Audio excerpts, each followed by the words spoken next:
نور على الدرب، برنامج يومي يجيب فيه أصحاب الفضيلة العلماء عن أسئلة المستمعين.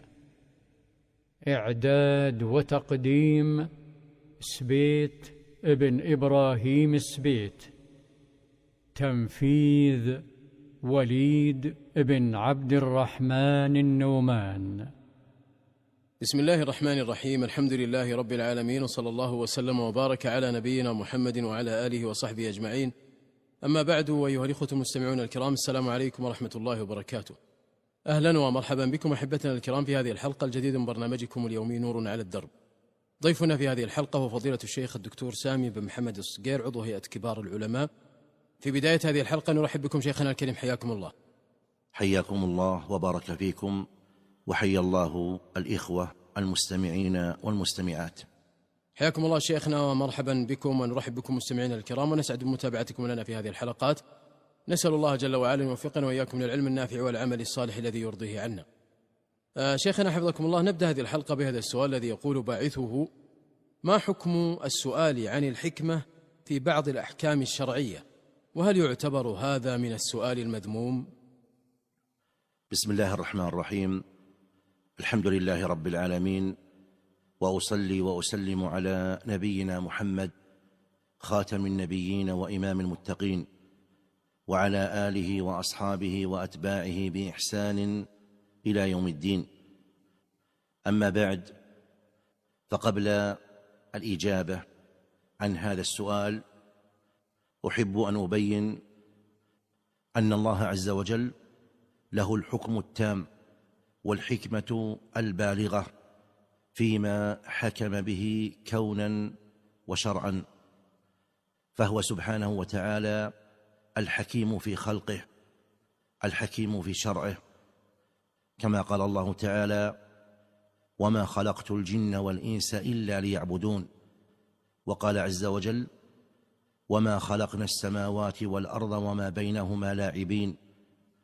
وقال تعالى: وما خلقنا السماوات والأرض وما بينهما باطلا. وقال في الحكم الشرعي: يريد الله ليبين لكم ويهديكم سنن الذين من قبلكم. وقال عز وجل: يبين الله لكم أن تضلوا. فهو سبحانه وتعالى لم يخلق عباده لعبا، ولم يتركهم سدى، ولم يشرع لهم الشرائع عبثا، بل خلقهم لأمر عظيم، وهيأهم لخطب جسيم، وبين لهم الصراط المستقيم، وشرع لهم الشرائع ليزداد بها إيمانهم وتكمل بها عبادتهم. فما من شيء شرعه الله عز وجل لعباده إلا لحكمة بالغة علمها من علمها وجهلها من جهلها.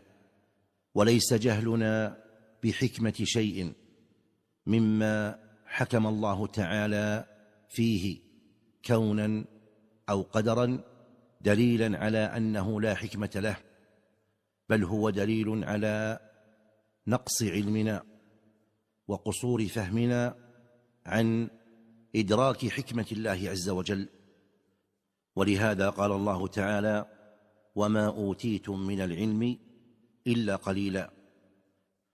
وقد شرع الله تعالى العبادات والأحكام ونظمها ابتلاء وامتحانا لعباده، ليتبين بذلك من كان عابدا لمولاه ممن كان عابدا لهواه.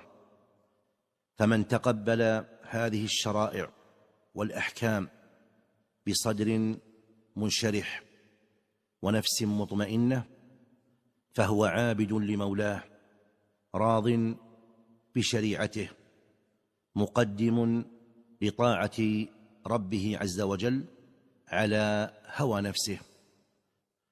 ومن كان لا يقبل من الأحكام ولا يتبع من الشرائع إلا ما ناسب رغبته ووافق مراده فهو عابد لهواه، ساخط على شريعة الله، معرض عن طاعة الله عز وجل، جعل هواه متبوعا لا تابعا، وأراد أن يكون شرع الله عز وجل تابعا لرغبته مع قصور علمه وقلة حكمته.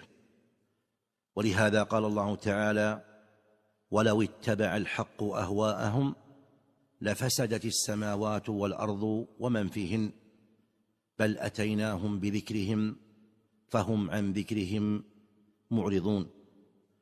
والأحكام الشرعية التي شرعها الله عز وجل من حيث الحكمة والعلة على أقسام ثلاثة. القسم الأول ما لا تعقل حكمته وعلته، ويسمى حكما تعبديا، والغالب أنه يكون في المقادير والأعداد، ككون صلاة الفجر ركعتين والمغرب 3، وككون الطواف 7 أشواط، وكذلك السعي ورمي الجمار ونحو ذلك. والقسم الثاني ما كانت علته منصوصة، أي أن الشارع نص على الحكمة والعلة. ومن أمثلة ذلك قول الله عز وجل: قل لا أجد فيما أوحي إلي محرما على طاعم يطعمه إلا أن يكون ميتة أو دما مسفوحا أو لحم خنزير فإنه رجس أو فسقا أهل لغير الله به. فقوله رجس هذا تعليل للحكم وبيان لعلته. وقال النبي صلى الله عليه وسلم: لا يتناجى اثنان دون الثالث من أجل أن ذلك يحزنه. فقوله من أجل أن ذلك يحزنه نص على الحكمة والعلة من هذا النهي. القسم الثالث من الأحكام ما كانت علته مستنبطة، أي أن العلماء رحمهم الله استنبطوا واستخرجوا العلة والحكمة. وهذا القسم قد تكون العلة فيه مما اتفق عليه أهل العلم، وقد تكون مما اختلفوا فيه. مثال ما اتفق أهل العلم على علته وحكمته نهي النبي صلى الله عليه وسلم القاضي أن يقضي وهو غضبان، فعلة الحكم أن الغضب يوجب تشوش الفكر وعدم تصور القضية كما ينبغي. ومن المعلوم أن الحكم على الشيء فرع عن تصوره، فإذا أخطأ القاضي في تصور القضية فإنه سوف يخطئ في الحكم.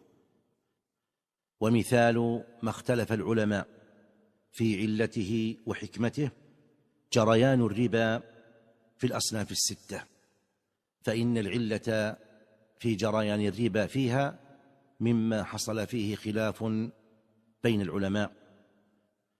وأما الجواب عن هذا السؤال فإن معرفة الحكمة والعلة في الأحكام من الأمور المطلوبة، وذلك لأن معرفة العلة والحكمة لها فوائد. الفائدة الأولى بيان سمو الشريعة الإسلامية وأن أحكامها معللة. والفائدة الثانية زيادة طمأنينة المكلف، لأن المكلف إذا عرف العلة والحكمة ازداد طمأنينة للحكم.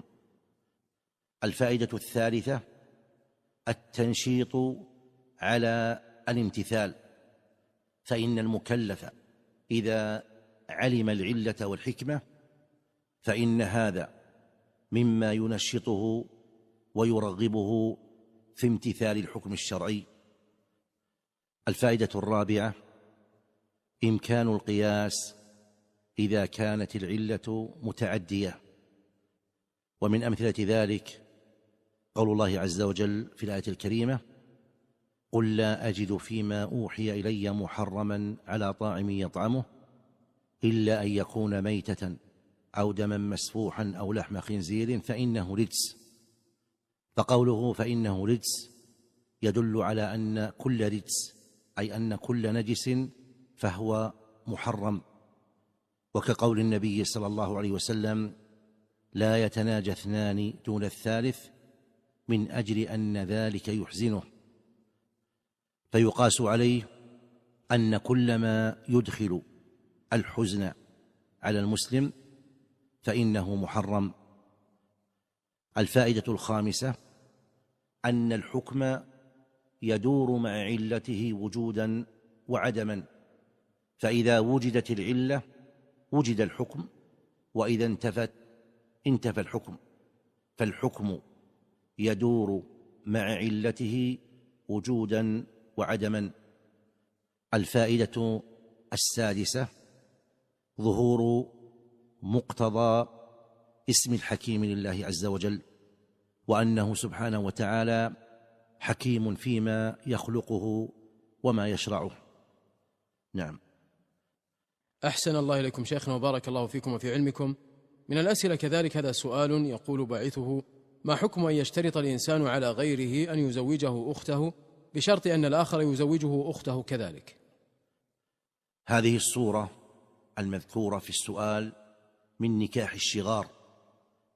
ونكاح الشغار هو أن يزوج الرجل موليته على أن يزوجه الآخر موليته، سواء كان بينهما صداق أم لا.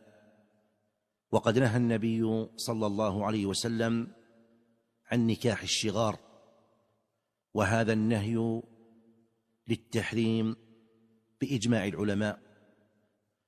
والحكمة من هذا النهي: أولا أنه جعل مهر كل واحدة بضعا للأخرى، فهو قد ابتغى ببضع موليته ولم يبتغ بماله، والبضع ليس مالا، وحينئذ يكون قد خالف الشرط الذي ذكره الله تعالى في قوله: وأحل لكم ما وراء ذلكم أن تبتغوا بأموالكم. وثانيا أن ولاية النكاح تقتضي الأمانة واختيار الأصلح للمرأة في النكاح ممن يكون مرضيا في دينه وخلقه بعوض يبذله للمرأة. ونكاح الشغار يفضي إلى خيانة الأمانة، وأن الولي لا يختار لموليته من يكون أصلح في دينه وخلقه، بل يختار من يحقق رغبته لهوى في نفسه، سواء كان صالحا أم غير صالح. وثالثا أن منفعة الصداق في نكاح الشغار عادت إلى غير المرأة، وقد قال الله تعالى: وآتوا النساء صدقاتهن، فأمر سبحانه وتعالى بإعطاء النساء مهرهن، وأضاف الصداق إليهن. ورابعا أن فيه ظلما للمرأة وإيذاء لها، وكأنها سلعة تباع وتشترى، بل ربما منعها الولي من النكاح حتى يجد من يحقق له رغبته ومقصده. وخامسا أن نكاح الشغار سبب للنزاع والخصومات، بحيث أنه إذا حصل نزاع بين الرجل وزوجته، فإن هذا النزاع ينتقل إلى الرجل الآخر وزوجته، وحينئذ تسوء الحال بينهما. فالواجب امتثال نهي النبي صلى الله عليه وسلم والكف عن مثل هذا النكاح. نعم. بارك الله فيكم شيخنا وأحسن إليكم ونفع الله بكم. أيضا هذا السؤال من أحد الإخوة يقول: ما حكم سب الأموات إذا كانوا من أهل البدع والمعاصي؟ قد ثبت في صحيح البخاري من حديث عائشة رضي الله عنها أن النبي صلى الله عليه وسلم قال: لا تسبوا الأموات فإنهم قد أفضوا إلى ما قدموا. وفي رواية: لا تسبوا الأموات فتؤذوا الأحياء. فعلل النبي صلى الله عليه وسلم النهي عن سب الأموات بعلتين: العلة الأولى أنهم قد أفضوا إلى ما قدموا من أعمالهم، فسبهم لغو لا فائدة فيه ولا ينفع كما ينفع الحي، لأن الحي قد ينزجر ويرتدع عن المعصية إذا سب وانتقد. والعلة الثانية أن سب الأموات يفضي إلى إيذاء الأحياء من أقاربهم، ولا يفهم من هذا أنه يجوز سب الأموات عند عدم تأذي الأحياء، لأن الرسول صلى الله عليه وسلم علل النهي بعلتين: فإذا فقدت إحداهما وجدت العلة الأخرى. وثالثا أن سب الأموات من باب الغيبة، ولكن يستثنى من النهي عن سب الأموات إذا سب الميت تحذيرا من فعله ومنهجه أو فكره، أو سبه ليبين حاله، كما يكون في كتب رجال الحديث ونحو ذلك. فإذا كان هناك مصلحة شرعية في سب الميت، إما تحذيرا وتنبيها من حاله ومنهجه وفكره، أو لبيان حاله، فلا حرج في ذلك. نعم. جزاكم الله خير شيخنا وأحسن إليكم وبارك الله في علمكم. من الأسئلة كذلك هذا سؤال يقول صاحبه: إذا أتى الإنسان بأذكار النوم ثم نام ثم استيقظ ثم أراد أن يعود إلى النوم مرة أخرى، فهل يعيد أذكار النوم؟ إذا أتى الإنسان بالأذكار الشرعية عند نومه ثم قام بعد ذلك، فإن كان قيامه لعارض كقضاء حاجة وشرب ماء ونحوه، فإنه لا يلزمه أن يعيد الأذكار وأن يأتي بها مرة ثانية. وأما إذا كان قيامه لغير عارض بل قام من نفسه ثم أراد العودة إلى النوم وطال الزمن، فإنه يشرع له أن يأتي بأذكار النوم، لأن عوده حينئذ يكون ابتداء نوم وليس استدامة له. نعم. جزاكم الله خير شيخنا وأحسن إليكم. نختم بهذا السؤال أيضا الذي يقول باعثه: يقول والدتي في الإحداد ونسكن معها في عمارة مكونة من عدة أدوار، فهل يجوز لها وهي في الإحداد أن تصعد إلى الأدوار العليا لزيارة أولادها، علما بأن كل ولد من أولادها يسكن في شقة مستقلة؟ ما دام أن كل دور من أدوار هذه العمارة مستقل بمرافقه وخدماته، فإنه لا يجوز لها الصعود أو النزول، بل يعتبر هذا خروجا من البيت ولو كان يجمعهما مبنى واحد.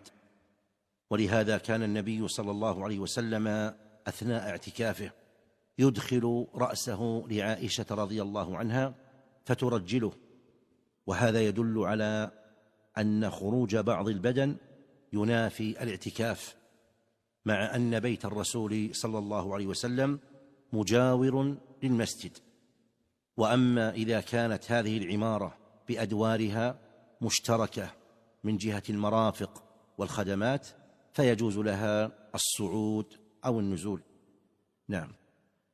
أحسن الله إليكم شيخنا وبارك الله فيكم وفي علمكم. إلى هنا أحبتنا المستمعين الكرام نكون قد وصلنا إلى ختم ونهاية هذه الحلقة التي قد تفضل فيها بالإجابة عن أسئلتكم فضيلة الشيخ الأستاذ الدكتور سامي بن محمد الصقير عضو هيئة كبار العلماء.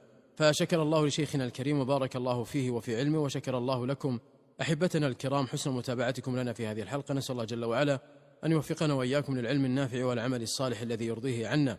حتى الملتقى بكم أيها الإخوة، نستودعكم الله، والسلام عليكم ورحمة الله وبركاته. نور على الدرب، برنامج يومي يجيب فيه أصحاب الفضيلة العلماء عن أسئلة المستمعين. إعداد وتقديم سبيت ابن إبراهيم السبيت. تنفيذ وليد ابن عبد الرحمن النومان.